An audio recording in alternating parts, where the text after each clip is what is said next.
Welcome back. Now, news from Bangladesh, where at least 43 people were killed, dozens injured after a fire blazed through a seven-story building.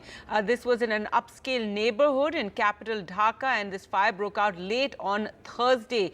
In fact, what was said at the spot that people were seen in a panic, and firefighters were working to rescue survivors as well as pull out bodies. And by early morning, at least 43 people died. At least 22 others were being treated.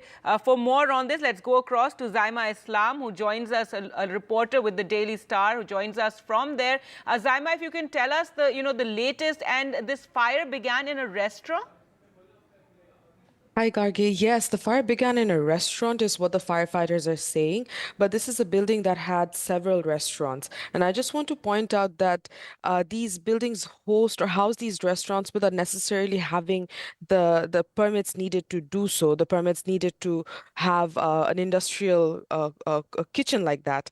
For example, this building did not have a fire exit at all. And all of the guests at these multiple restaurants where they ended up, since the fire began on the first floor, all of these guests ended up stranded in the top floor, and the people died literally of asphyxiation. So they weren't burned to death, but rather they suffocated to death. And also the death toll has gone up to 45 now. We're no longer at 43, and there are at least 25 who are very critically injured. They have what we call inhalation injuries. So the chance of recovery from an inhalation injury is really not great. And we're holding out against hope, but the truth is the death toll will be rising from 45.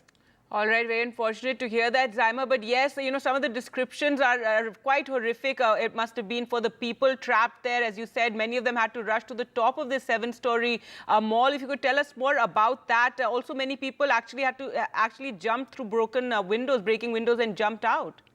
That was the only way out for most of them. So the ones who did survive, several actually, the reason that they survived is because they had the courage to jump from the second or the third floor. It did leave them with many injuries, and which is why there are so many injured in this particular fire.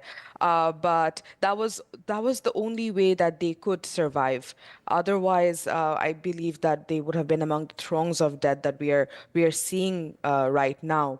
The situation there is heartbreaking. You are seeing relatives coming and trying to look for their loved ones among the bodies were brought into the medical in a covered truck because there were so many bodies. They couldn't bring them in ambulances or anything, so the bodies had to be brought in like that. And when the bodies were taken down from the truck, the relatives rushed and they were trying to find out if their missing loved one was among them.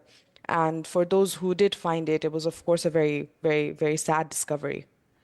Right, one can imagine, very tragic what the families are also going through. And one has, these massive fires have been somewhat commonplace, I'd say, in Bangladesh, in Dhaka. In the last few years, we've heard of several massive fires breaking out, especially in, these sort of commercial buildings or in workshops.